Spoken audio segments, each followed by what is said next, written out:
So how do we get started? One of the first things we recommend is let's get the team together. So we've all looked at our ecosystem. What is it that, who are all going to contribute to this? The reality of this is the GS1 Digital Link program really touches everyone in an organization. It touches legal and finance, it touches marketing, it touches supply chain. It's everybody can contribute and everybody wins in this process because everyone can benefit from that. But first thing to understand is what are some of the goals that we have from each of those teams? Where is it most important? Who has the biggest impact in the beginning? How do we prioritize those different use cases to know where to start? Then we want to sit down and look at our ecosystem, our partners and vendors, understanding how does GS1 help us in this flow to make sure we're following the right standards and guidelines to do it well and effectively. And then ultimately, it's about creating that plan to execute, again, in that crawl, walk, run approach, so that we don't have to tackle everything in the beginning, but we can ease into it over time. So once you have your team together, so again, we're going to look at the product management side, quality assurance and food safety, if you're in a food creation company. So we have marketing, compliance, and legal. These are different teams that you might want to consider in this workflow and process to make sure that everyone has representation at the table when the time is right. Now, once you have the team together, then again, going back in and prioritizing their goals. So here's some examples of what the goal may be based on the department. We find that in some organizations, some departments are more invested than others. Often it starts with some of the printing and packaging side, the branding. Sometimes the process, as you look at the life cycle of how you create your packaging, some of our customers, the packaging is created 12 to 18 months in advance when the product actually goes live.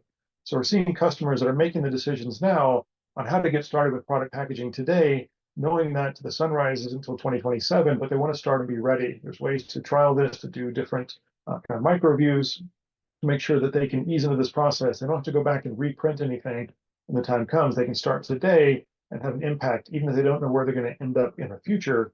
There's still a process to get there.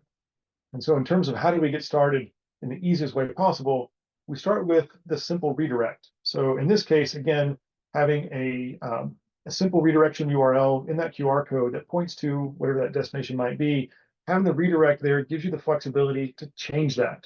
So when you're looking at that QR code, if you've ever seen where you got a QR code and you scan it and it goes to a page that's not found, a lot of times that's a fixed URL that's in that QR code, where if they'd been doing a redirection service, they would be able to go in and update that and redirect it to a different destination.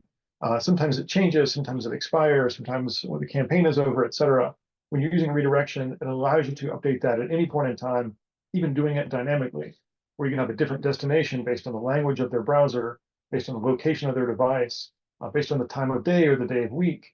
So again, you can change that dynamically based on that outcome. So the point of sale still gets its G10 for scanning. It still can behave that way in an offline manner, but when the consumer scans it, they can have that personalized experience through that redirection service.